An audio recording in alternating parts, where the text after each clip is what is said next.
Fala pessoal, sejam muito bem-vindos ao Vozes da Saúde, estamos no nosso segundo episódio. E você que ainda não está inscrito, quanto no Spotify e também no YouTube, pode vir realizar a sua inscrição e também apertar o sininho ali para receber os novos episódios também, tá bom?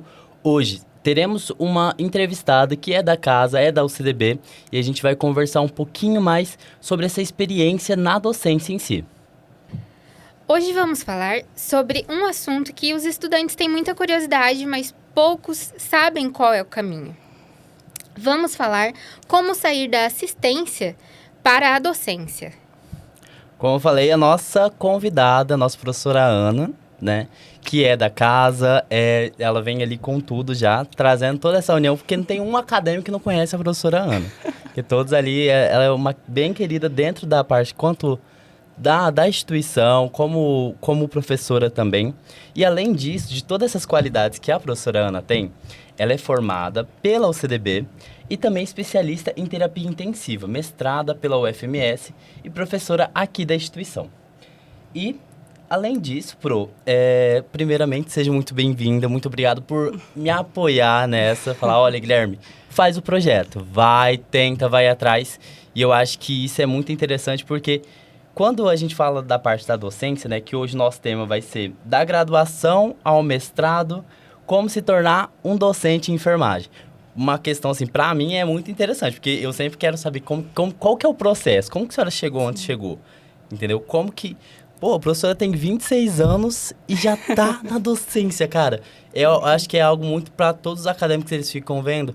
E além disso, a senhora tem um currículo bem carregado. Então, dentro da graduação, eu acho que até mesmo conversando com a coordenadora, ela falou, cara, a Ana sempre esteve, desde o primeiro semestre, ativa dentro do curso. Sim. Criadora da nossa liga acadêmica. Então, assim, dentro da graduação, como é que foi esse processo para você, para esse crescimento pessoal? Como é que foi? Perfeito. Então, oi, gente. Muito obrigada. Estou muito feliz de estar aqui com vocês. Obrigada pelo convite. É uma honra estar aqui, com certeza. Para mim, representa muito ser formada aqui na UCDB e hoje em dia estar aqui de novo, né? Então, é um processo aí que, para mim, me traz muito orgulho. Um processo de muito aprendizado, todo dia aprendizado aqui para mim. Mas eu me sinto muito feliz de estar na minha casa, que a UCDB para mim é uma casa, né? Então, assim, realmente, quando a gente para pensar, às vezes, na docência, logo você pensa em alguém mais experiente, né? Sei lá, que já viveu um monte, daí ele volta para passar aquilo que aprendeu. Isso é até um dilema, né? Acredito que vocês pensem assim, nossa, mas tão nova, acho que é a coisa que eu mais escuto. Sério? Você é tão nova e você já dá aula na universidade. Então, assim, é um caminho que, às vezes, na graduação, passa um pouco batido, porque a gente pensa muito na assistência, né? Ah, vou fazer enfermagem, então você vai sair, ou você vai para o hospital, ou você vai para uma clínica, para uma UBS. Mas e a docência? E quem vai pesquisar, quem vai estudar? Então, assim, é um caminho que, de fato, eu busquei construir desde a graduação, desde o primeiro semestre ali, tudo que eu conseguia participar, eu ia participando. E depois veio o caminho até entrar no mestrado, né? E daí, de fato, consegui consolidar isso. Estou terminando ainda o mestrado. Você falou mestrado, mas eu estou mestrando. Está mestrando. Mestrando. Faltam 2 meses, se Deus quiser, para terminar. Já. Quase. Prof. Ana, o que mais marcou sua trajetória até chegar na docência?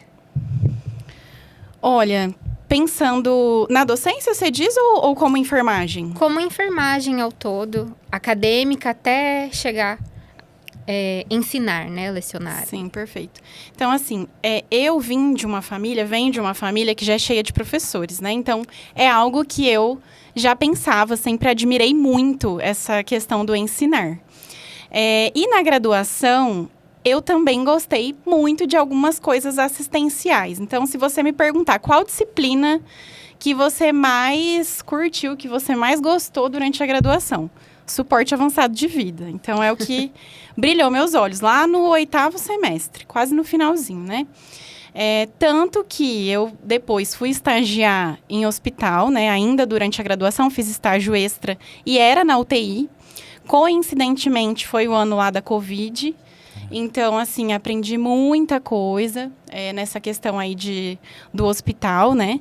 E depois eu fiz a especialização em terapia intensiva. E, por outro lado, aquela minha vontade de dar aula, que já existia desde a graduação, vinha desde a Liga, né? A gente fundou aí a Liga com a professora Úrsula. Então, nós dávamos cursos de primeiros socorros, onde a gente tinha que falar, explicar e tudo mais, assim como vocês fazem hoje, né? A gente faz hoje. E depois de formada, aliás, antes ainda, eu entrei no PIBIC também, né? Fiquei 3 ciclos no PIBIC. Então, desenvolvendo pesquisa, aprendendo um pouquinho sobre isso. E depois de formada, eu fui dar aula em escola técnica, curso técnico de enfermagem.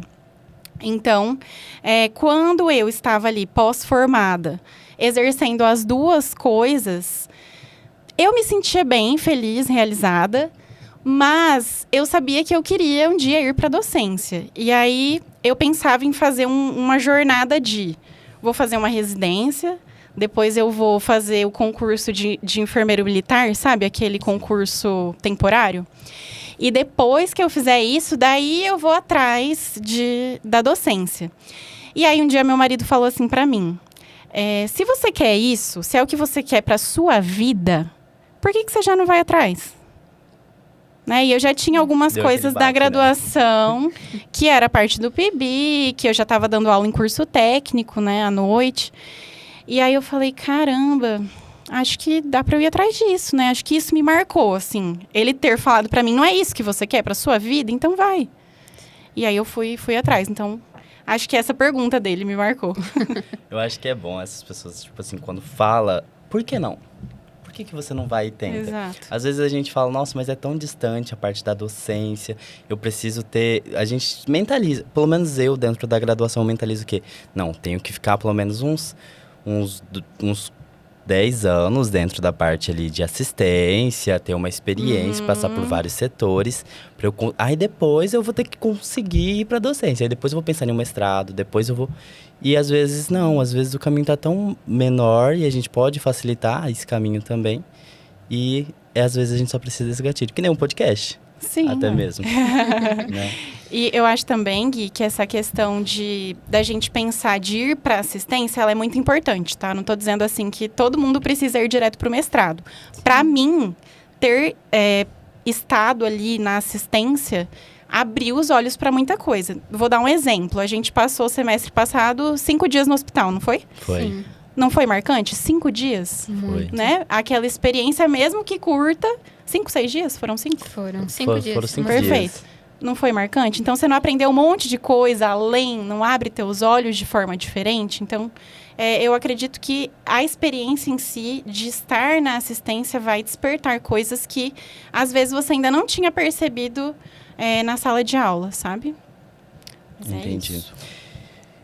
Dentro da UTI é um ambiente que a senhora passou e é algo bem intenso, né? Pensando nisso, o que ela ensinou hoje pra senhora levar assim, vou levar isso daqui pra sala de aula porque eu acho interessante, porque lá na prática eles vão ter isso e eles vão ter que saber lidar e ter tomada de decisão e gerir e desenvolver. O que a senhora, semelhando ali na rotina do setor mesmo em si? Perfeito. Então, quando eu estive na UTI, como eu falei, no meu último ano lá de graduação, além de fazer o estágio da faculdade, eu fiz um estágio extracurricular na UTI, de um hospital privado, né? E a época era a pandemia, então aquele caos, né, que foi no período. A minha UTI não atendia pacientes com Covid. Ela era UTI para aqueles pacientes muito graves, mas que não estavam diagnosticados com Covid. De qualquer forma, pensa só, tudo lotado. Então, quem era o paciente grave que conseguia um leito de UTI? Aquele que estava realmente, né, precisando demais. Então, assim, para mim lá, quando eu entrei, eu já tinha feito a disciplina de suporte avançado, né? Meu coração bateu mais forte. Eu falei, então é aqui que acontecem as coisas, né? E lá, mesmo que a gente viveu ali um momento caótico de guerra, que foi a pandemia, assim... ainda assim, é um ambiente muito organizado. Pacientes gravíssimos, porém, tudo acontece de maneira organizada, sistemática. Isso é uma coisa que eu gosto muito, de coisas assim mais organizadas e sistemáticas. Então, por exemplo, lá na Liga, às vezes a gente fala do primeiro atendimento, de uma emergência e tudo mais. Em uma UTI eu também vou ter pacientes graves, porém ali de maneira bem sistematizada. E aí eu percebi que eu posso ter o paciente mais grave que for. Se eu tiver organização e souber o que eu estou fazendo, as coisas vão fluir. Então, eu tirei da minha cabeça que, por exemplo, atender uma parada cardiorrespiratória é um caos, porque não é. Se cada um sabe o que está fazendo, aquilo ali vai fluir, porque eu sei o meu papel, você sabe o seu, enfim. Então, assim, principalmente essa questão do ser organizado, sabe? Ao lidar ali com esses pacientes tão graves. E depois, quando eu fiz a especialização, a gente teve algumas práticas também, né, na pós-graduação, ali em contato direto com o paciente. E aí, assim, desenvolve procedimento, a própria questão do processo de enfermagem, né, fazer um exame físico bem feito, um diagnóstico bem feito, prescrever cuidados. Então, tudo isso, para mim, era muito interessante ali nesse ambiente organizado. Bom, após a UTI, a senhora passou também pela pediatria, né? E são unidades bem diferentes. O que mudou na sua forma de pensar e cuidar em enfermagem? Certo. Então, durante a graduação, até a professora Kelly sabe disso, tá? Ela já vai me perdoar. Eu falava assim, eu nunca vou trabalhar na pediatria. Nunca. Ai, gente, medo. E aí Só que ao mesmo tempo eu tinha medo, porque assim, quando a gente sai daqui, você não sabe pra onde você vai, né? Eu precisava trabalhar, então se fosse na pediatria ou na psiquiatria, eu tava pronta, né, com a minha malinha. E aí, ainda na graduação, como eu tinha, ao mesmo tempo que eu pensava que eu não ia, né? Eu tinha um certo medo de acabar indo pra pediatria. Eu pedi a ela se eu podia ir com os calouros na prática hospitalar. Porque na época da nossa prática, eu não lembro se a gente fez todas por conta da pandemia, né? E ela autorizou, e aí eu fui como monitora, assim, né? Dos calouros. E aí tive mais uma vivência ali. E por ter medo, eu acho, de ir pra essa área, eu estudava mais. Isso aí. Porque, por exemplo, suporte avançado. Gostei, amei, rapidinho, já estava tudo fresquinho na cabeça. E a pediatria, eu acho que eu tinha tanto medo que eu estudava até mais a pediatria. E quando eu fui trocar de emprego, fui para outro hospital. Na época, o salário era melhor e tudo mais, a carga horária era melhor, porém, a única vaga era na pediatria. E aí eu falei assim, olha, eu nunca trabalhei com criança. Mas, na faculdade a gente aprende, não aprende? Aprende. Então, lá estava eu. E aí, eu entrei nessa vaga e eu fiquei 2 anos na pediatria. Nossa. Então, assim, eu aprendi muita coisa. É muito diferente. No começo, eu falava assim, se eu sei cuidar de um adulto, vai ser tipo um adulto pequeno, né? Vai mudar ali o tamanho das coisas. Tudo é menor, o esteto é menor, a sonda é menor, tudo é menor. Mas não é assim. Tudo é muito diferente, né? Não são adultos pequenos, são seres, assim, únicos. E eu acredito que a pediatria, ela tem uma sensibilidade diferente. Ali você está num contexto que não tem só uma criança doente, mas tem uma família envolvida, pais ali aflitos, né? Familiares, todo mundo ali junto, a criança interna e fica acompanhada, né? Exceto às vezes na UTI, tem algumas exceções. Mas é um ambiente diferente. É um ambiente que às vezes você vai falar que o remédio é um soro mágico e é uma poção da fadinha e da princesa. Você entra muito nessa... Que você vai entrar nesse mundo, mas ao mesmo tempo você tem que ser realista. Olha, isso aqui dói. A gente vai fazer, mas ele dói. Não adianta falar que não dói, porque a criança depois não vai mais acreditar e confiar em você.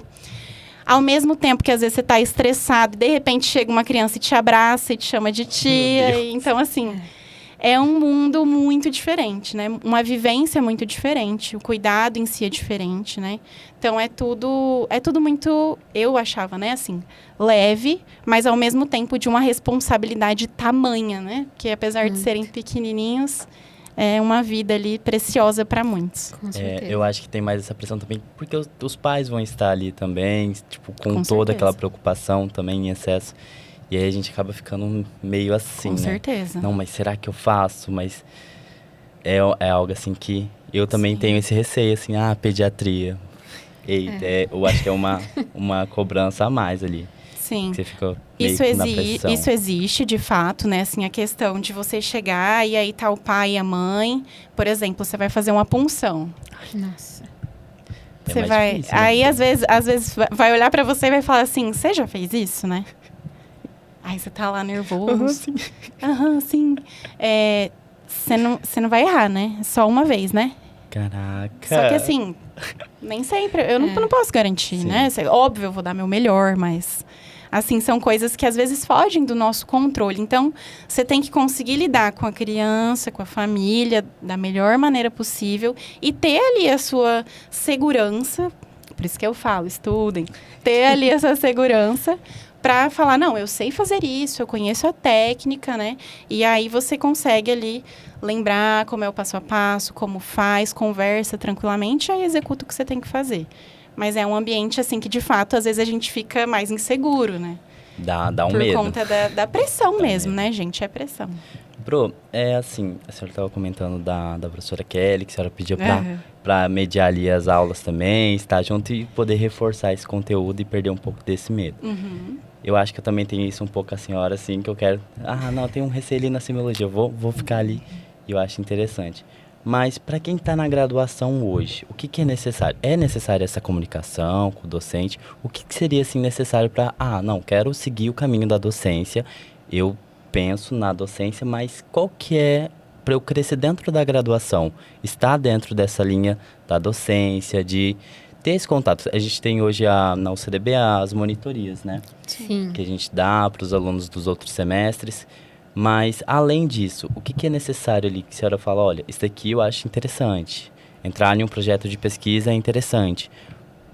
Para a visão acadêmica em si. Perfeito. Gui, eu acredito que hoje em dia a palavra-chave, pensando nesse contato que você falou com os professores, é networking. A gente precisa, não só na enfermagem, né? Mas Acho que ter em tudo, ali... né? Todas as Ter ali áreas. uma rede, conhecer pessoas, gente, né? Então, assim, para você fazer um bom networking, você precisa estar nos lugares e conhecer pessoas, né? Então, você precisa estar disposto, ser proativo.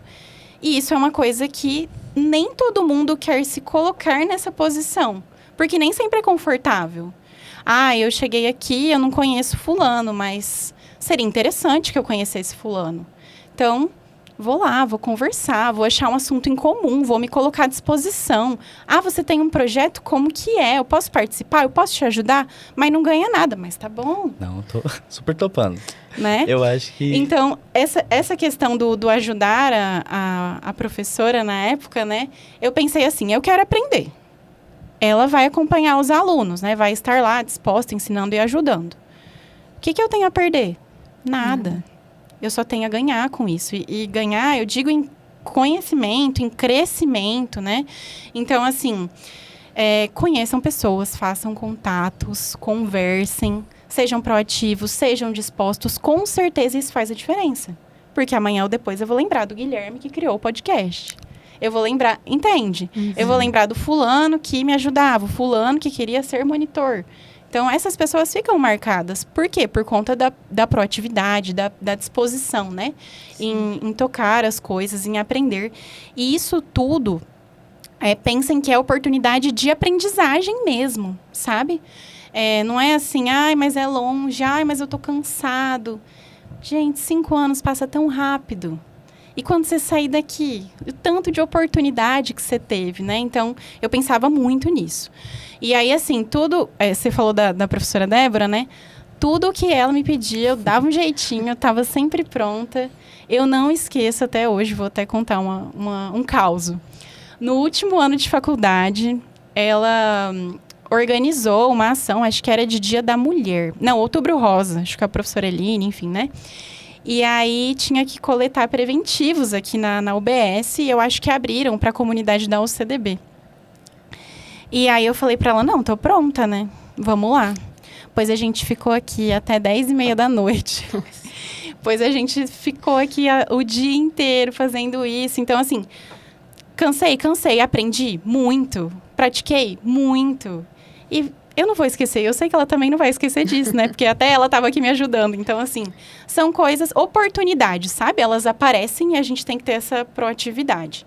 Então, pensando nessa questão de conhecer, de ser proativo, com certeza é muito importante. Pensando em outras coisas, mirando lá no mestrado, né? Se é isso que você pensa, por exemplo. A gente precisa ir construindo um currículo mesmo dentro da graduação. Isso é importante não só para quem quer ir para o mestrado, mas se a pessoa pensa em ir para uma residência, enfim. Cada processo que você vai passar tem algum tipo de seleção, né? De formas para você ingressar. Então, se você foi monitor, por exemplo, você vai contar pontos lá quando você for para a prova de residência. Quantas horas de monitoria você deu? Né? E aí não se prendam, eu falo isso para vocês até, não se prendam nas horas aqui obrigatórias para a gente concluir o curso, porque acho que vocês conseguem usar 40 horas. Sim. Mas fora daqui, numa prova, quando vocês formarem, vocês podem usar mais coisas. Então, conheçam esses editais, né? Então, participar de monitoria. Quando a gente está dando monitoria, a gente está ensinando, a gente aprende um monte também. Eu costumo dizer que eu aprendo muito mais ensinando, né? Do que, às vezes, quando alguém está tentando me passar algo. Também tem a questão das ligas acadêmicas e projetos de extensão, que também contam horas. Penso na liga, aí para a parte da docência, principalmente para desenvolver a habilidade de comunicação. Né? Então, ir lá, dar uma aula. Isso aí, vocês podem perceber, na primeira vez vai ser difícil, a segunda vez vai ser difícil, mas começa a ficar mais fácil. Porque você vai treinando aquilo e cada vez fica mais natural, né? Mais leve. E você vai fixando também o conhecimento na tua cabeça. Os projetos de extensão, né? Tem vários projetos que a gente consegue se inserir. Não só específicos, mas projetos multiprofissionais. Tem o PET Saúde também. Pensando na parte de pesquisa, que é algo que a gente faz no mestrado, tem a possibilidade da iniciação científica, né, que vocês conseguem aqui participar. Dentro da enfermagem, atualmente, a professora Kelly tem uma linha de pesquisa, mas também tem outros professores que desenvolvem pesquisas multiprofissionais ali que vocês podem integrar. E já é interessante, muito interessante, para vocês se aproximarem desse mundo da pesquisa, do mundo da escrita, né? Então, são coisas que desenvolvem aí o conhecimento de vocês e depois também ajudam vocês a pontuarem quando quiserem ingressar em algum desses editais, né? Para fazer aí, por exemplo, um mestrado. Então já deu todo esse caminho, gente. Agora vai só pegando esses pontos. E às vezes muitas pessoas acham, não, o Guilherme é puxa-saco. Puxa-saco da professora Ana, puxa-saco de todo. Mas às vezes não é nem isso. Tipo assim, cara, eu quero estar onde as pessoas estão, que, tipo assim, eu vejo a senhora como referência. Aonde eu quero estar daqui a um pouco. Entendeu? Então, hoje eu vou estar do lado, vou ajudar, vou estar em tudo. Hoje eu peguei tudo, peguei podcast e falei, cara, eu vou fazer tudo. Porque, assim, hoje eu tenho esse tempo. Então, valorizar essas coisas, assim, eu acho que é muito interessante. Principalmente na parte ali de pesquisa, que vai ficando natural, né, Pro? Vai ficando, as coisas vão acontecendo e você vai conseguindo fluir de uma forma natural. Praticando a parte da escrita, conseguindo se desenvolver também. Perfeito. E, assim, tem uma frase que fala... Né? Acho que é um ditado isso, né? Quem não é visto não é lembrado. Então, assim, estejam presentes, né? Com certeza vocês serão lembrados, né? Por isso, por estarem presentes e dispostos. E uma coisa aqui que você falou, de desenvolver parte de escrita, às vezes você pensa, nossa, mas vou fazer o PIBIC, vou fazer uma pesquisa, tá, e aí? Eu fico vendo... Hoje em dia, eu olho para trás. Ainda bem que eu entrei no PIBIC...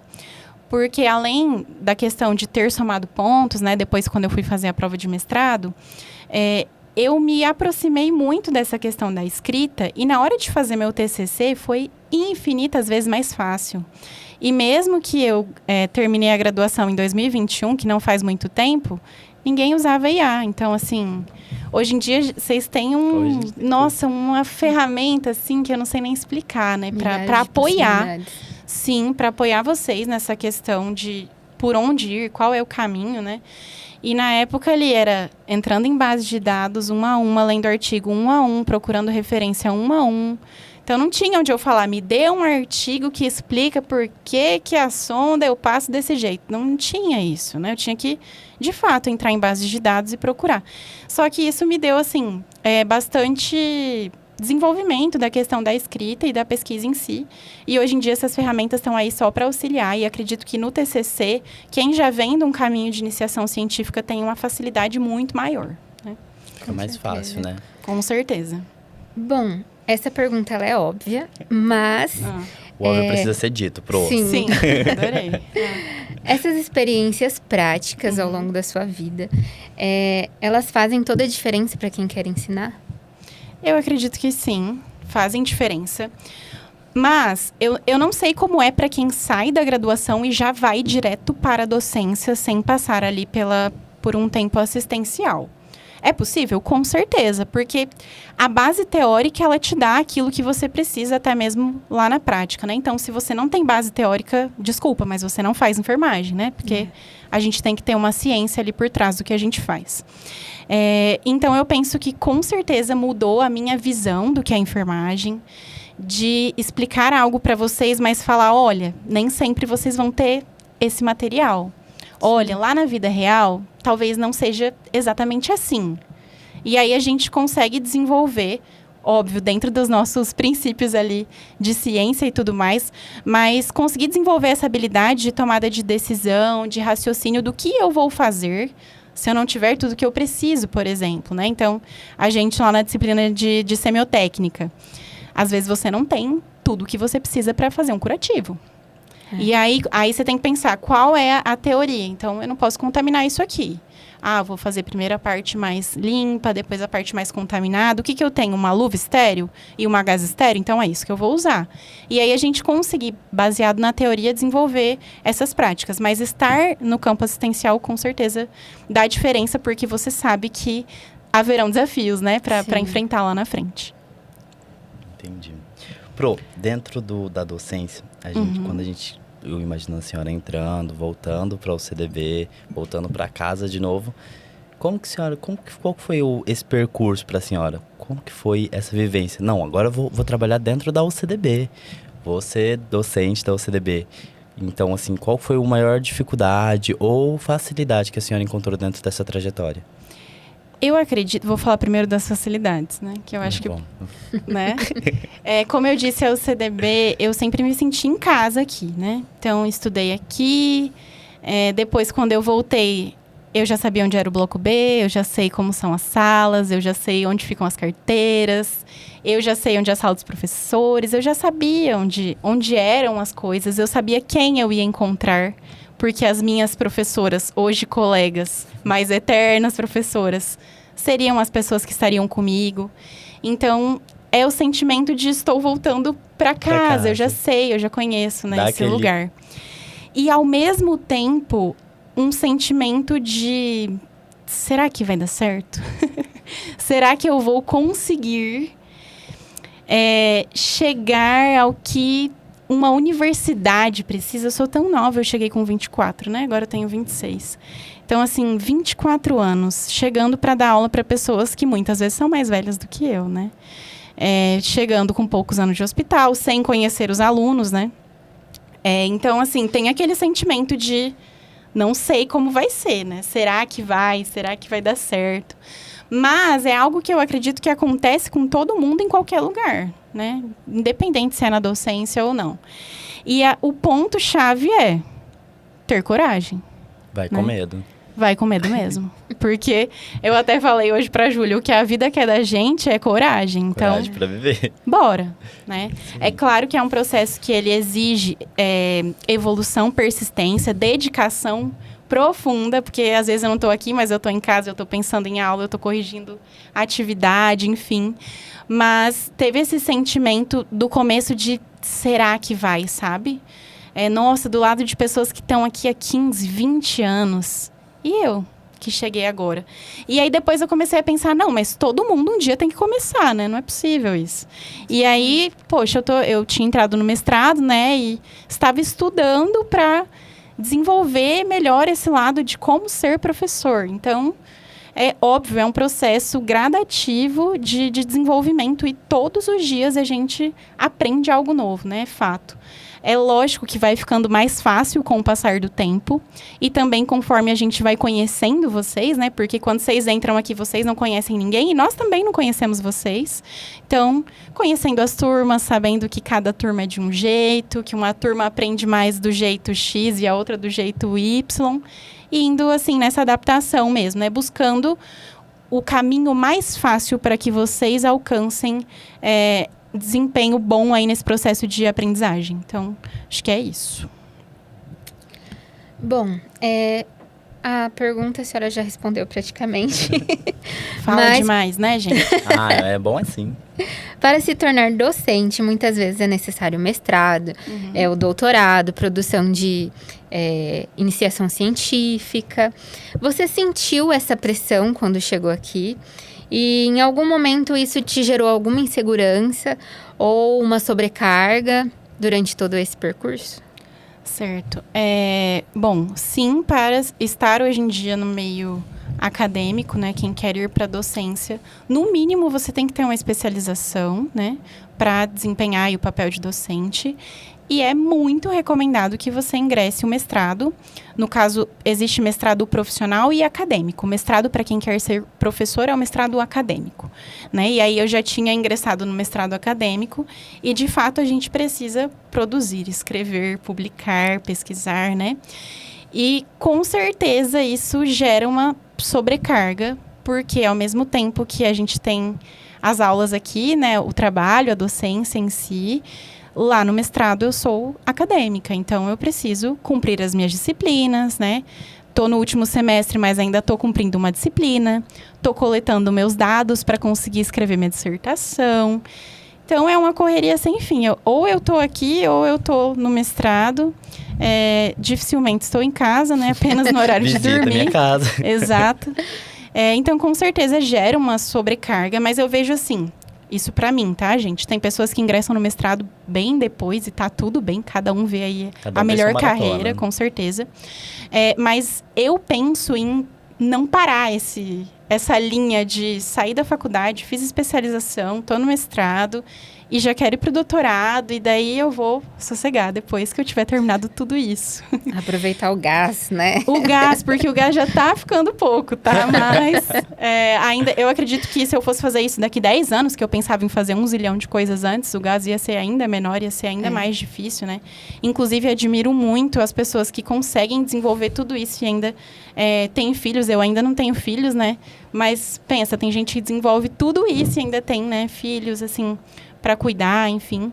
Mas com certeza gera essa questão de sobrecarga. E sobre insegurança, sem dúvidas. Sem dúvidas. Acredito que em tudo que você chega ali uma primeira vez, né? As primeiras vezes, você sempre tem aquele frio na barriga, né? Você não sabe como vai ser.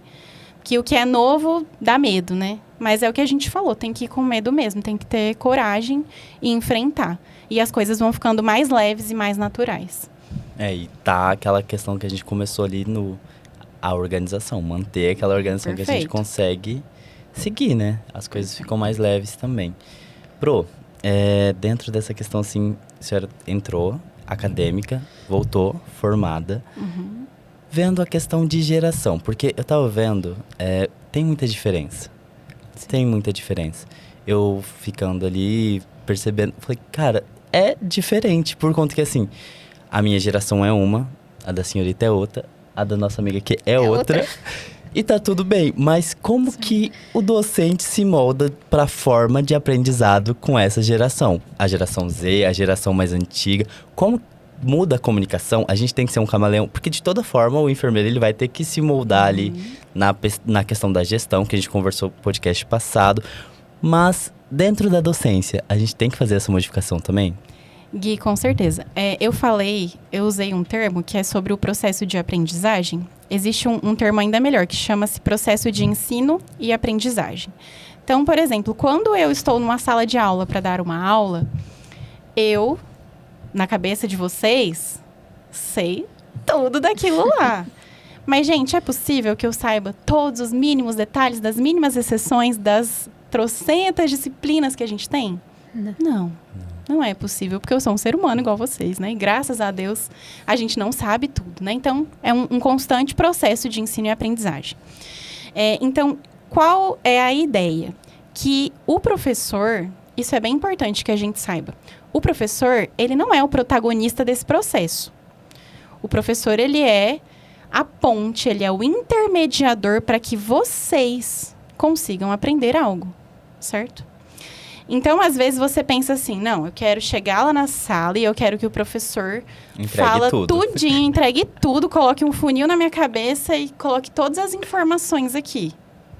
Não, gente, não é assim. Então, ao mesmo tempo que eu tenho que estar disposta para ensinar aquilo da melhor maneira possível, vocês precisam estar dispostos a aprender aquilo. Porque se você está disposto a aprender, é mais fácil o processo, sua cabeça vai falar, não, ele está querendo entender, ele está tentando absorver isso aqui. Então, vou dar valor para isso, vou guardar essa informação, porque ele está aqui. É 1h30 de aula e ele está aqui anotando, ele está prestando atenção, então ele quer guardar esse conhecimento, né? Então, assim, dentro de uma sala de aula, imagina que eu tenho lá 30 alunos, por exemplo, né? Desses 30 alunos, pode ser que 5 aprendam melhor com uma aula expositiva, se eu for lá e ficar lá explicando e falando conceitos. Outros 5 vão aprender só quando a gente for lá para o laboratório, fazer uma aula prática, e vai falar, então é isso aqui. Outros 5 vão aprender só se eu passar um trabalho e pedir para vocês falarem. Na hora que ele for falar, ele estudou e aí ele guardou aquilo na cabeça. Então, assim, entre outras várias formas, tá?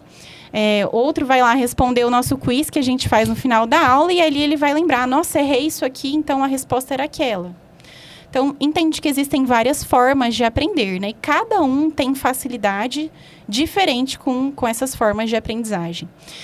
Por isso é importante que o professor use diferentes métodos. Aí você fala, nossa, mas a professora passa a prova teórica, a prova prática, aí ela passa o seminário, porque você aprende de várias formas e eu espero que em alguma dessas você consiga aprender. Seja no seminário, seja na prova teórica, seja na prova prática, seja num trabalho que vocês vão fazer em grupo, né, que é importante, já que vocês vão trabalhar muito em grupo.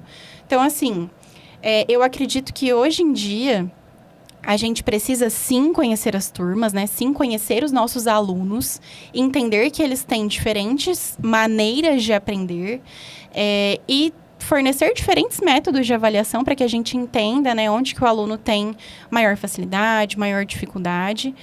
Mas é um processo que depende não só de mim. Eu quero muito que vocês aprendam tudo, nossa senhora, mas depende de vocês também, né? Principalmente, vocês são os protagonistas dessa história. Então, com certeza, o professor precisa se moldar e entender que, por exemplo, a gente está estudando centro cirúrgico juntos, né? Essa disciplina eu oferto ela para vocês à noite e no período matutino. 2 salas de, em média, 30 alunos, mas são salas totalmente diferentes. Então, às vezes, uma coisa que eu faço com a turma do 5º matutino, eu vou fazer em uma outra proposta à noite. Então, aqui eu fiz uma dinâmica, ali eu vou fazer um trabalho em grupo. Por quê?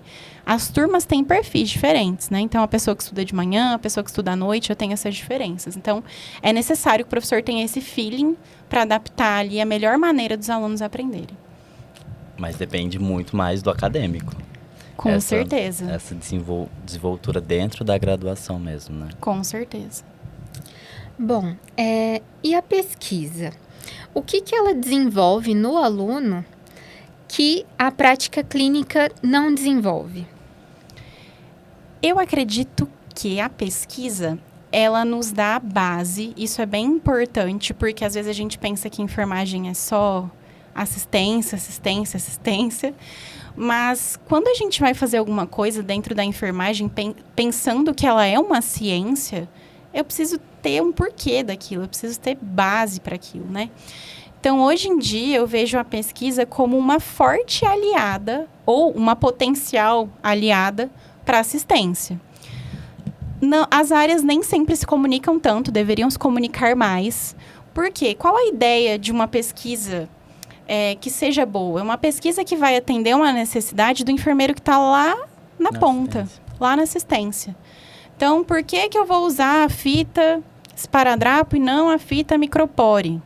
Quem vai testar? Os pesquisadores, mas para atender uma necessidade de quem está na ponta. E aí, existem infinitas pesquisas, né? Mas acredito que a pesquisa nos dá essa base de ciência. Isso é uma coisa que nem todo mundo na enfermagem reconhece a importância, né? De entender por que eu estou fazendo isso. Ah, eu vou fazer um procedimento, mas por quê? Eu fiz um exame físico que me indica que eu preciso fazer, ou é só porque alguém falou, só porque está prescrito. Não é assim. Então, a pesquisa é esse apoio que a gente tem, né, para fazer enfermagem. Dentro do mestrado, o que mais reprova ou dificulta nesse processo de entrar no mestrado? O processo é muito... Porque quando o pessoal fala, mestrado, o acadêmico, ele já... Eu acho que os divertidamentos dele, assim, surta, porque ele vê como uma coisa bem complexa, né? Principalmente quando é TCC. Quando fala TCC, processo seletivo, parece que o acadêmico, ele surta. Eu fico completamente, assim, perdido no que é. E às vezes nem é tudo isso, né? O mestrado ou a parte ali do TCC. Sim. Gui, eu acho que o divertidamente, ele surta por falta de conhecer o processo. Porque, assim, vamos imaginar o seguinte, né? Sei lá, a Júlia quer fazer um mestrado. E agora ela está no 5º semestre, está na metade da faculdade. Aí a Júlia vai lá e pesquisa um edital de mestrado. Ela quer fazer um mestrado na universidade tal, sobre tal área, né? E aí ela vai lá e vai ver esse edital. Lá ela vai ver o que ela precisa fazer, quais são os processos e as etapas necessárias para que ela entre no mestrado. E a partir daí entra o preparo. Então, se você conhece o que você quer fazer, você vai indo num caminho até chegar lá, entende? Então, se ela quer ir para uma residência, é isso que ela pensa, vai na internet, procura um edital de residência, veja como funciona, quais as formas de ingressar. Então, às vezes é mesmo a questão de desconhecer. Não estou falando que mestrado é fácil, porque não é. Mas, assim, se você sabe o processo, procura uma prova antiga, né? Então, refaça provas antigas, converse com pessoas que entraram, né? Como foi seu ingresso? Cada local tem uma forma diferente de ingressar, né? Mas, assim, buscar quais são os meios já vai te ajudar bastante, até tirar um pouco desse medo e dessa ansiedade, né? Para você poder se preparar de forma adequada. Então, o negócio é a gente pesquisar e suprir aquilo que... o edital cobra isso. É uma questão de monitoria que a gente já tinha conversado. Então, vamos buscar esses caminhos pra gente. E o network, né? Que é também super interessante. Com certeza. É que muito também é dito em sala, e até para quem não é da área também, né? Que é algo distante, que é algo que não é ali palpável, né? Então, quando a gente chega na faculdade, às vezes tem até nossos colegas que não sabem como que é uma iniciação científica, não sabem o que um mestrado vai fazer. Então, às vezes, se tiver essa troca, até no seu caso, só de o aluno souber que tem um professor que está fazendo, que é legal, não é esse bicho de 7 cabeças, já ajuda também na procura, né? Não fica só na assistência. Com certeza. Eu acredito que nem sempre esse caminho da docência é explorado, né? Como a gente estava comentando antes, às vezes é esse pensamento de vou formar e vou para o hospital, para a clínica, para a UBS, mas e quem vai formar os futuros enfermeiros? Vão ter que ser vocês também, né? Então, alguém no meio de todos vocês que goste, né, que tem interesse pela área, é importante mesmo conhecer como funciona o processo. Formar futuros enfermeiros, como a senhora comentou, envolve uma responsabilidade enorme, porque a gente lida com sonhos, né? A gente lida com um sonho, assim, às vezes pode ser da pessoa, pode ser da família que está impondo, mas a gente está lidando com o sonho e está lidando com aquele amor da pessoa que ela tem pela profissão em si. E falando sobre isso, houve um momento que teve essa insegurança, se sentir ou não preparado, porque às vezes eu me sinto assim, tipo assim, cara, será que eu tô preparado para isso? Não, vou entrar na monitoria, vou entrar na pesquisa, mas eu tô preparado? Né? Aquela questão do medo, que a gente vai com medo e vamos agarrar a coragem, vamos pra cima e vamos tentar, porque vai dar certo. É só tentando pra gente saber se vai dar certo ou não. Como que a senhora lidou com isso, essa questão dessa insegurança? Porque eu acho que às vezes porque os acadêmicos, a maioria tem alguns têm as mesmas faixas etárias da senhorita. Sim. Tipo, uma professora muito nova. Porque a gente vem mentalizado, não, professor de faculdade tem que ser um com a cabeça branca, muitas experiências. E, assim, às vezes nem é assim. Às vezes a linguagem que a senhora usa flui tanto, de uma forma tão leve. E aí é umas coisas assim que, tipo, nossa, esse termo técnico é muito complicado. Mas com a linguagem, o jeito de passar acaba se tornando tão leve e a gente acaba se sentindo assim super, super amigo, e as coisas acontecem mais tranquilo também. Sim. Então, essa questão da insegurança por conta de idade, de faixa etária, com certeza é pertinente, né? Como eu falei, às vezes eu tô dando aula para pessoas mais velhas do que eu, né? Mas o que eu passei a perceber e a pensar? Que é necessário que eu me coloque numa posição de que eu estudei, eu estou estudando e eu estou me capacitando para estar aqui, né?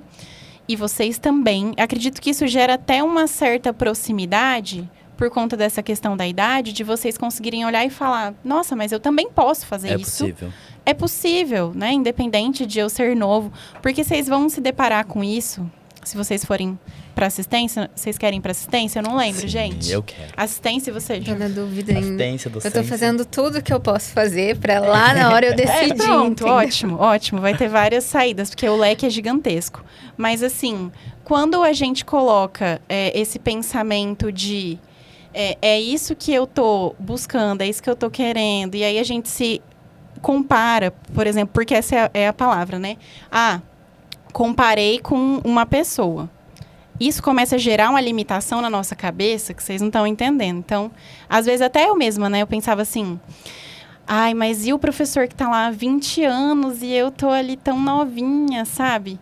Então, eu acho que quando vocês me veem nova e vocês conseguem se identificar com esse pensamento, talvez isso até quebre algumas barreiras da cabeça de vocês. Porque na hora que você chegar lá na assistência, por exemplo, você vai chegar para liderar uma equipe de técnicos que tem de carreira o que você tem de vida.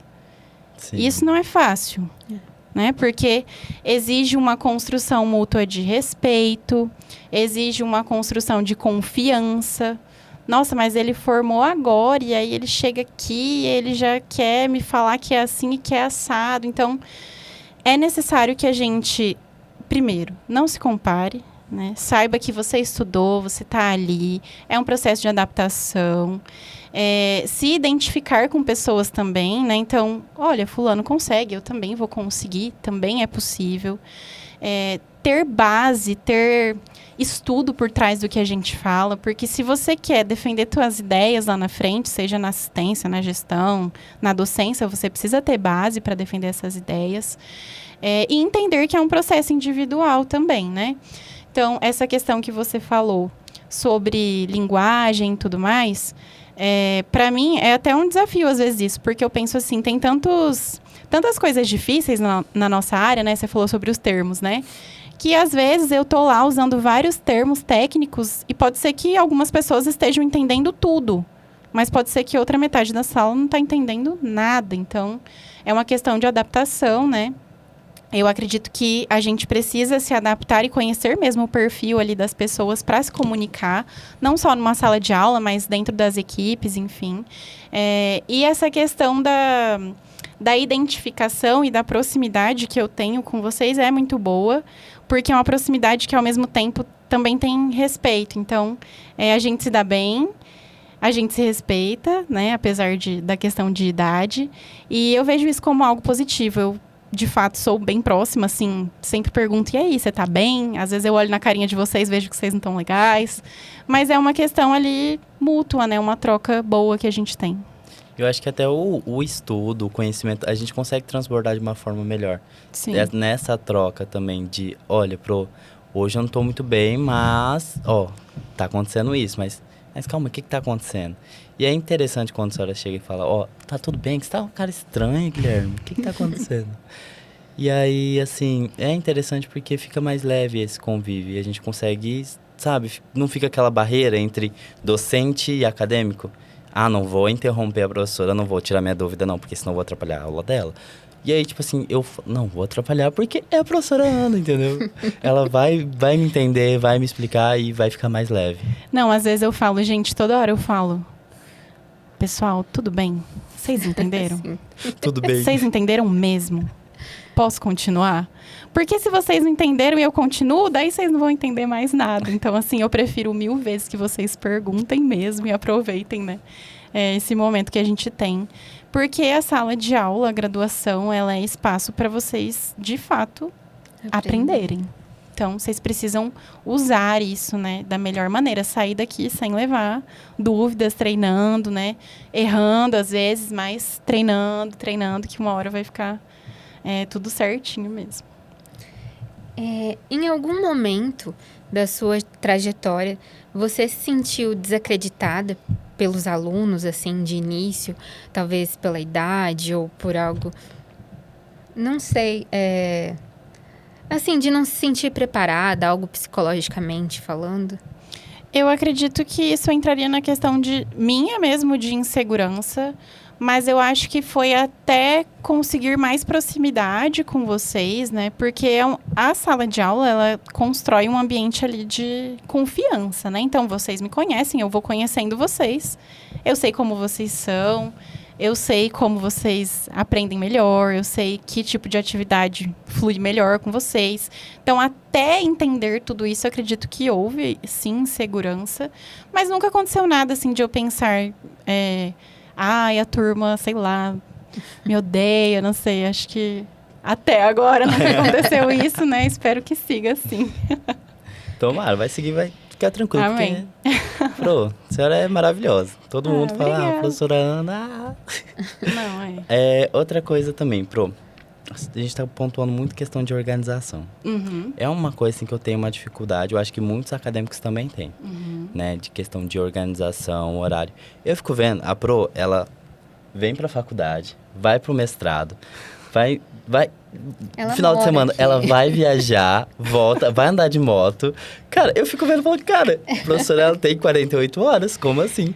Em um E dia. vai na academia, cara, eu fico muito dedicada. Quando eu crescer, eu vou ser que nem a senhora. Ter esse tempo, assim, ó, muito organizadinho. Mas é uma Como que funciona tudo isso? Tipo, é no caderninho, é manual, é o despertador, como é que funciona? Eu gosto muito de papel e caneta, então sim, eu tenho uma agenda e eu anoto tudo para eu conseguir conciliar, assim, né? Então, principalmente a questão de prazos, de o que eu preciso fazer, o que eu vou fazer. Então, sempre no final de semana eu já anoto o que eu vou fazer na semana seguinte, meus prazos e tudo mais, com horários e com locais e o que eu tenho que enviar e onde eu tenho que estar. Sim. E eu vou, conforme a semana vai passando, eu vou marcando aquilo que eu faço, aquilo que surge, né? Vou ali incrementando minha organização, mas eu sou uma pessoa bem metódica com isso. E assim, você falou de academia e viajar, porque um ponto que eu acho que eu nem falei, né? Eu negligenciei esse ponto. Para conseguir atender tudo isso, a gente precisa ter saúde mental, né? Então, cada um encontra suas maneiras aí de chegar nessa saúde mental, ou pelo menos tentar. Então, terapia, ir na academia. Tem semanas que não dá para ir sempre, mas, poxa, pelo menos, né, 1, 2 vezes.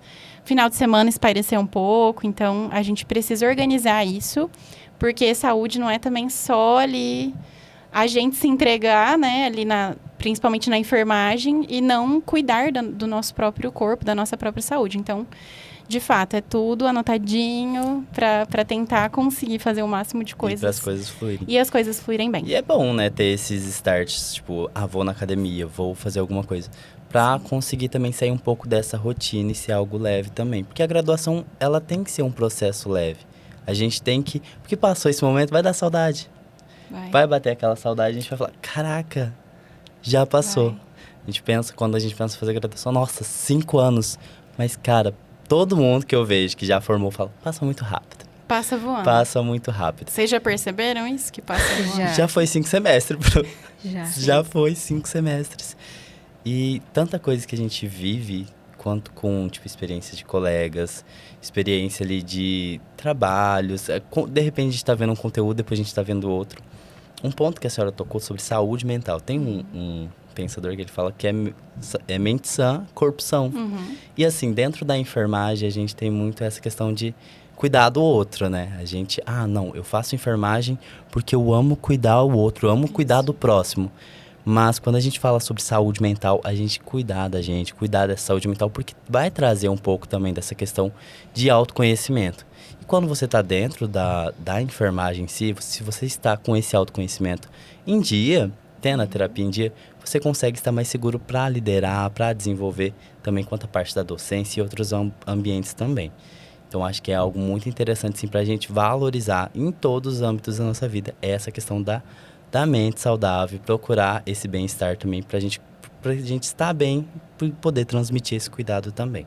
Exato. Então, assim, é necessário, principalmente porque a enfermagem, ela traz umas rotinas bem puxadas, né? Então, na docência, na assistência, né? Pessoal que dá plantão, enfim. Então, é uma rotina ali que exige muito do teu corpo e para você estar com um corpo bem, não envolve só teu físico, né? Mas a tua cabeça também. Então, tudo isso tem que ser cuidado. Para a gente conseguir cuidar, né? Também tem que se cuidar ali em primeiro lugar.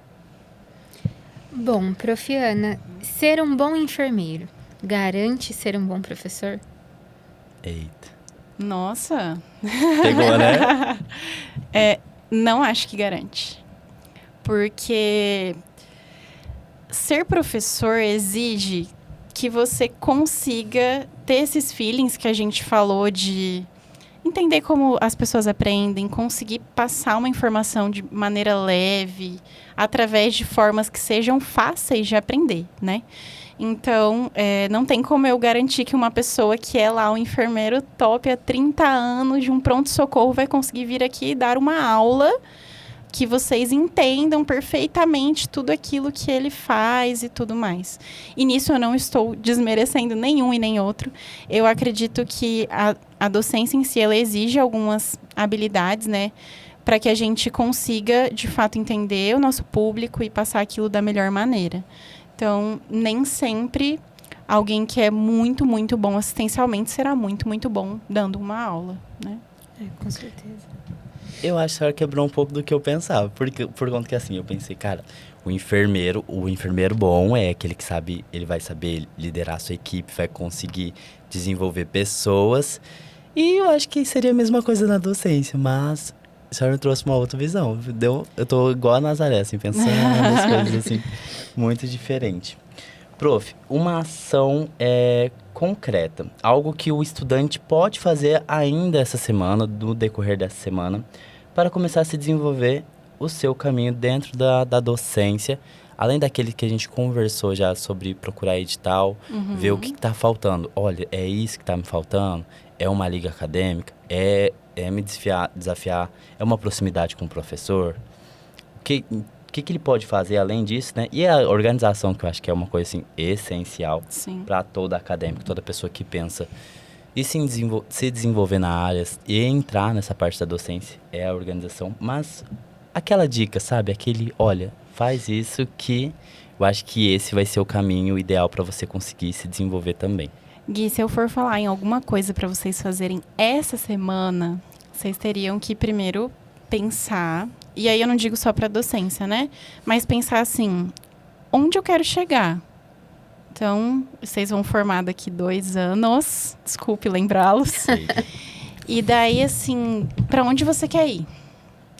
Porque se você não sabe para onde você quer ir, não tem como você decidir um caminho. Então, refletir, né? Quais são as minhas possibilidades? Eu acredito que ver quais são os futuros que você se enxerga, que você até agora se sente ou se imagina, pelo menos, atuando nisso.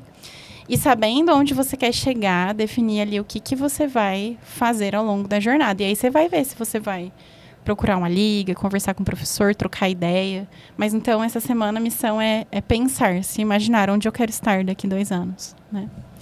E pensando direcionado ao mestrado, qual dica você daria hoje para alguém que gostaria de fazer pós-graduação, né? Pós a graduação, na verdade. Isso. E, de fato, foi bom que a Júlia falou. O mestrado, ele é um tipo de pós-graduação, tá? Então, a gente faz ele após a graduação. Então, existem as pós-mestrado e doutorado, né? E existem as pós, que são as especializações. Mas eu acredito que se você quer ir para o mestrado, é interessante, uma dica, né?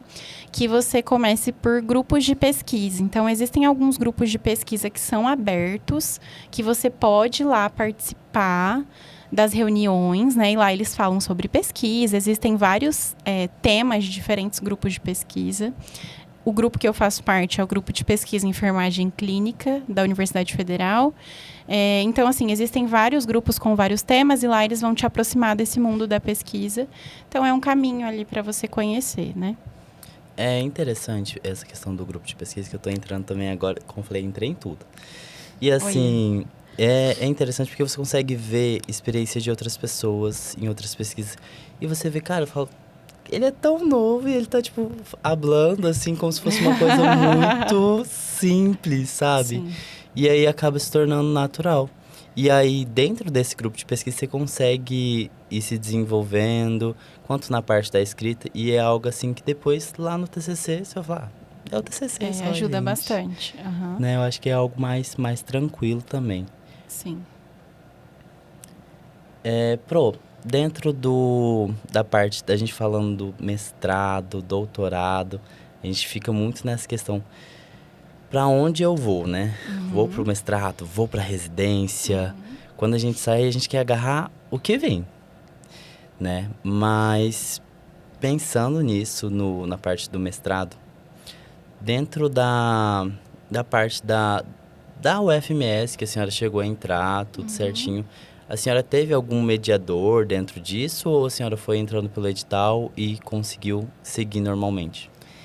Então, Gui, eu entrei no mestrado em 2024, no meio do ano. Na época, antes eu estava na pediatria, né, no hospital.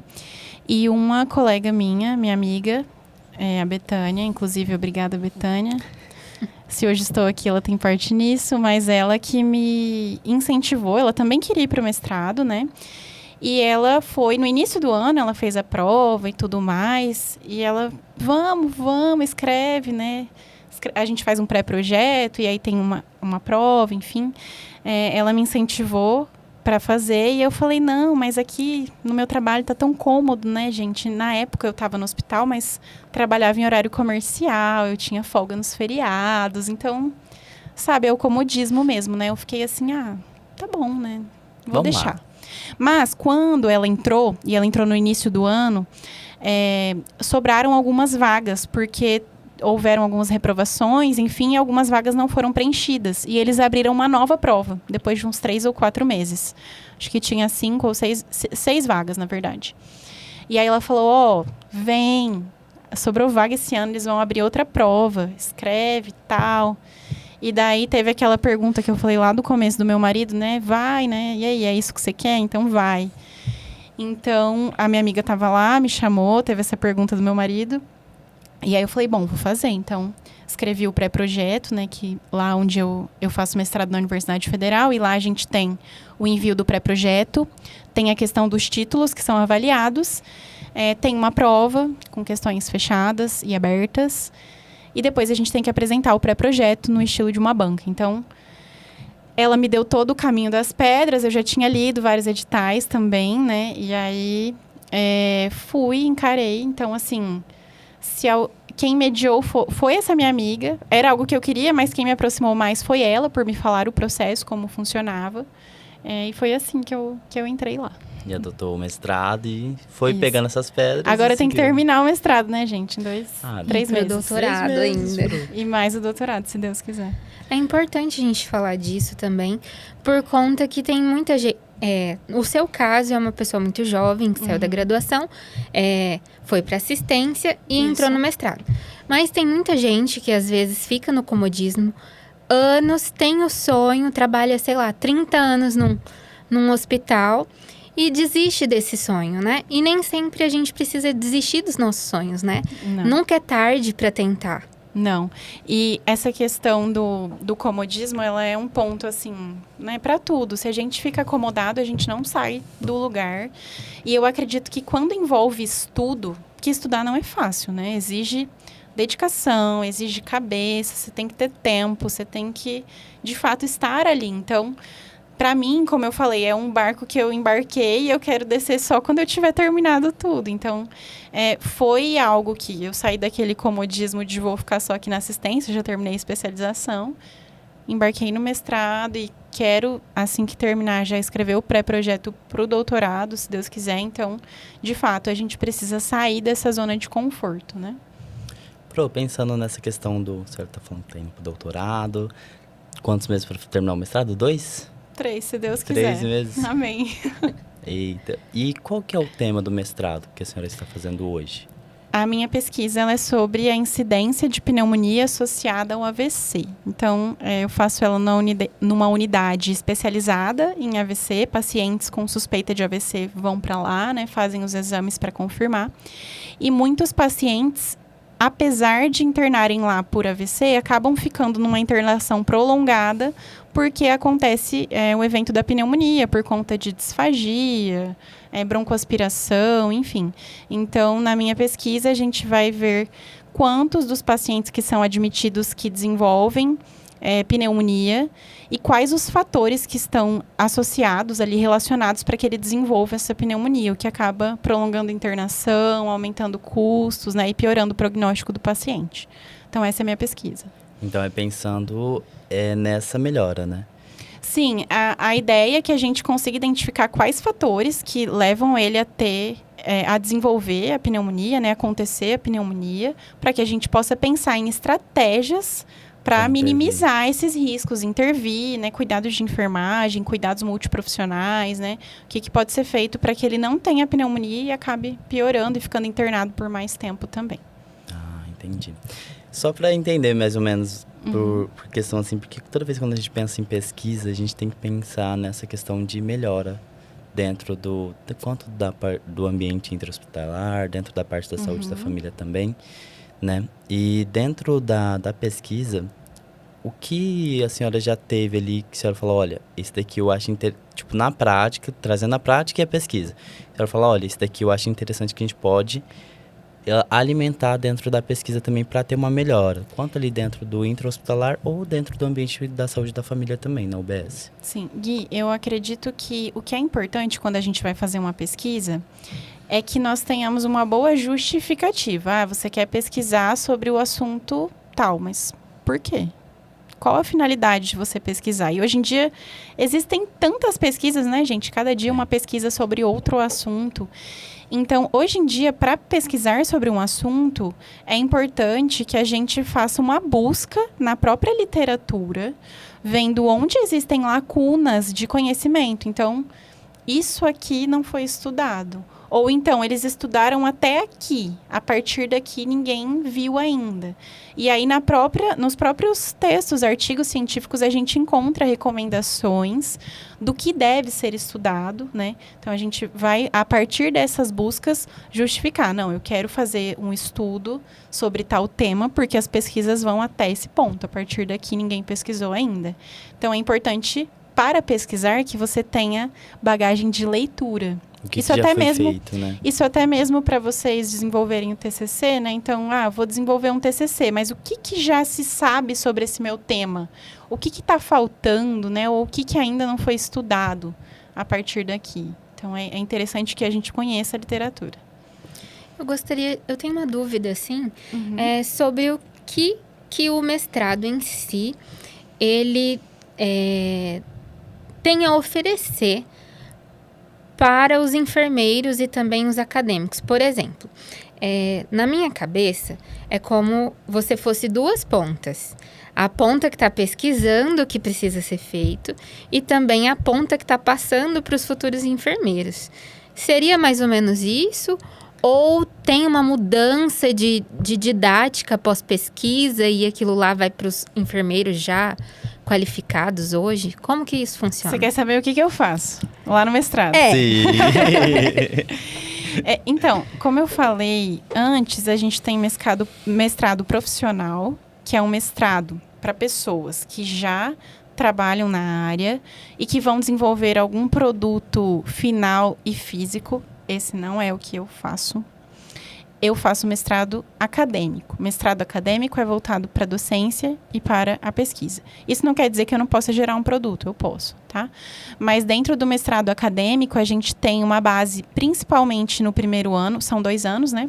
Primeiro ano, uma base de disciplinas para que a gente aprenda sobre como pesquisar, sobre como ser um docente, sobre a parte de práticas pedagógicas, os tipos de pesquisa que existem. E aí, num primeiro ano, a gente tem bastante aula lá no programa que eu faço parte, né? Para desenvolver essa parte de como ser um docente. Tem estágio de docência, então eu dou aula supervisionado dentro do mestrado também. Acompanho os alunos, teoria, prática, tudo por lá. Sendo avaliada. Lá no meu programa a gente não tem provas escritas, né? Nossas notas são através de conceitos, mas a gente vai desenvolvendo toda essa questão do ser professor, da parte pedagógica, e ao mesmo tempo aprendendo sobre como fazer pesquisa. O segundo ano a gente já fica um pouco mais livre de aulas presenciais, assim, agora eu estou fazendo só uma disciplina presencial, para que a gente consiga desenvolver a nossa pesquisa. Então, lá existem vários orientadores com várias linhas de pesquisa diferentes. A minha orientadora tem uma linha de pesquisa dentro da parte de AVC, então a gente está trabalhando nisso, mas eu tenho N colegas fazendo N estudos diferentes. E ao final a gente apresenta a nossa dissertação, que é como se fosse um TCC, mas ali do mestrado. É um pouco bem maior. E a ideia é, então, desenvolver uma pessoa que passou pelos conhecimentos de docência e também pelos conhecimentos de pesquisa. Quando você fala em retornar as coisas que eu pesquisei, isso também é uma necessidade que a pesquisa nos traz. Porque, por exemplo, eu vou lá, vou estudar a incidência da pneumonia, eu estou vendo que várias pessoas têm pneumonia e eu estou vendo vários fatores de risco. E depois, pesquisei e acabou? Não. Então, a partir daí, a gente pode buscar, propor estratégias, né, de melhoria, de cuidados e até fazer futuras pesquisas ou futuros estudos, futuros produtos para desenvolver intervenções acerca desses temas que a gente identifica na pesquisa. Então, é necessário que a pesquisa devolva para a sociedade algo positivo, né? Não adianta só eu pesquisar e descobrir um problema. Então, desenvolver mais estudos acima dessas dificuldades que a gente encontra, muitas vezes, na pesquisa.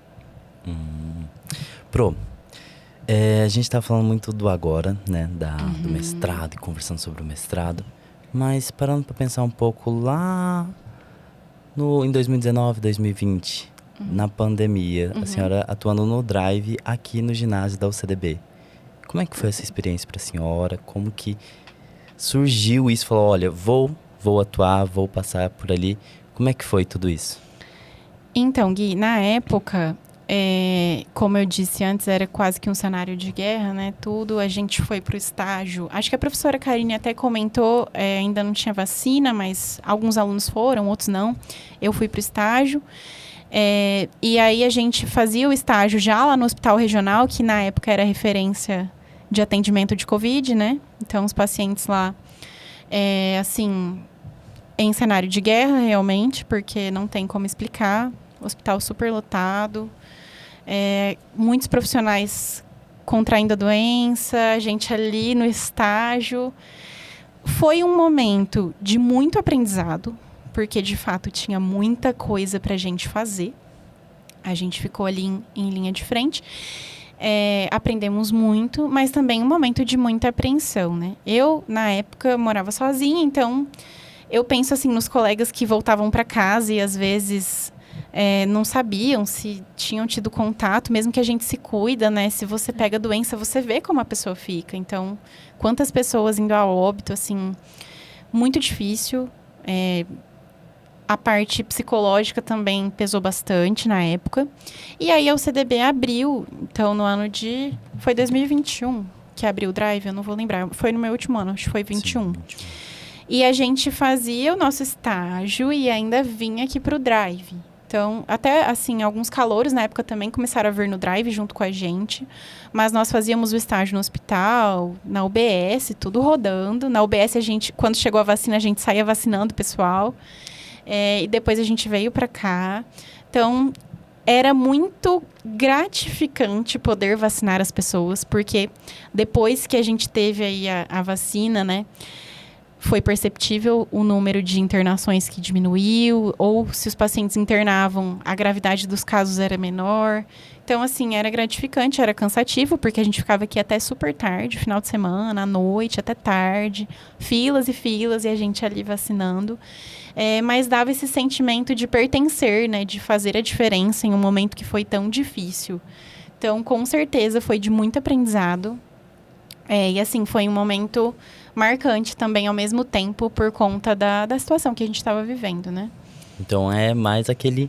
Traz aquele conforto, né? De estar fazendo bem, mas também dá aquela preocupação, aquele frio na barriga também, Com né? certeza. Acho que foram esses dois sentimentos.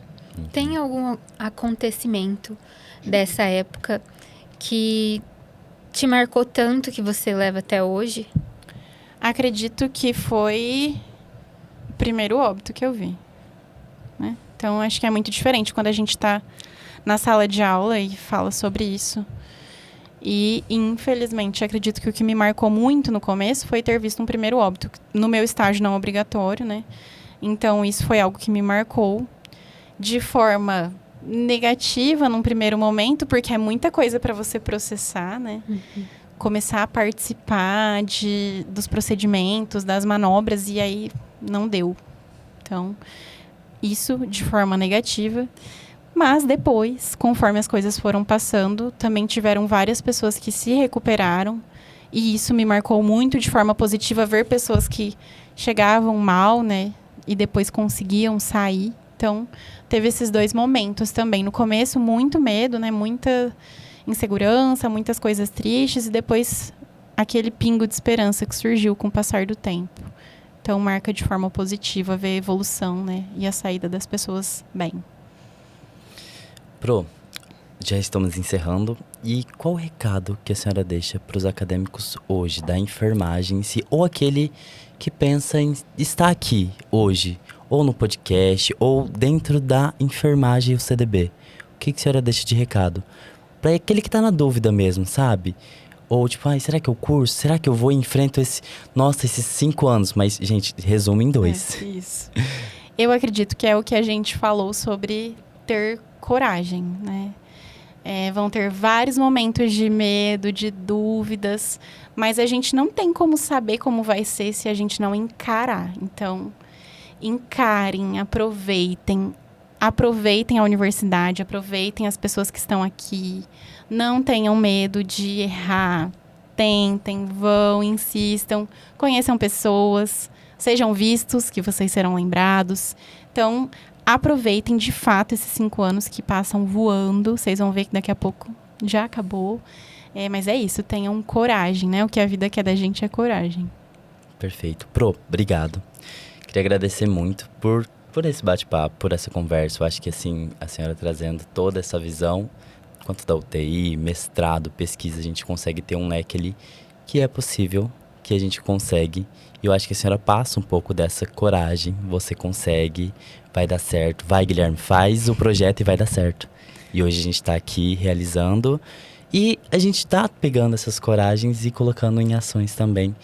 E tá indo, e a gente tá indo com medo, mas a gente tá indo e tá tentando. E a Júlia tá na pesquisa e a gente vai indo. E eu, então, acho que a senhora transmite muito essa coragem pra gente também, tá? Muito obrigado por participar do podcast.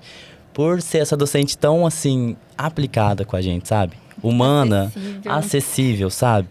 Essa pessoa que senta ali, tá tudo bem. Eu acho que isso é o principal, sabe? Isso que faz a nossa profissão ser a coisa mais linda, é essa humanização. E a senhora consegue trazer isso pra docência também. Então a senhora, sabe, tá tudo bem? Ei, Guilherme, o que foi que você tá com essa cara? Você não é assim, você conversa, o que foi? Eu acho que isso faz a diferença como profissional que a senhora é pra gente. E traz esse orgulho e essa coragem pra gente continuar o curso, não desistir, não trancar. E também para essas pessoas que estão nos assistindo ou estão, né, pensando em entrar dentro da graduação também. Certo, então eu agradeço também muito. Como eu falei no começo, é uma honra para mim estar aqui. Vocês me motivam, vocês me inspiram. Eu espero que a gente tenha sempre essa boa relação, né? Eu acredito que os professores marcam muito a nossa vida, né? Isso pode ser positivo ou não. Então, manter essa relação com vocês é, para mim, um combustível, é muito importante. E, de fato, espero que esse podcast aqui seja só sucesso, que o pessoal consiga participar, assistir. Parabéns pela iniciativa. Sim, te apoiei, sempre vou te apoiar. É isso aí, tem que encarar, então encarem, sejam protagonistas aí do futuro de vocês. Obrigada. De nada, Pro. E você, pessoal, olha, não deixa de curtir e também, né, acessar o nosso Spotify. Tem o Spotify, tem o nosso Instagram da enfermagem também, tá bom? Vai estar disponível dentro lá das próximas semanas para você já assistir e ficar por dentro do assunto. Quanto da parte da docência, você que está visando o curso de enfermagem do CDB, também temos se você quiser vir aqui na coordenação, conhecer um pouco mais desse ambiente, dessa atmosfera acadêmica, pode vir. A gente está aqui para isso, para ser humano, para transmitir um pouco sobre o que é enfermagem, porque quando a gente pensa em enfermagem é um leque, é muita coisa. Mas a gente está aqui para segurar a sua mão e te mostrar esse caminho também, tá bom? Foi? É isso, gente. É Muito isso. obrigada.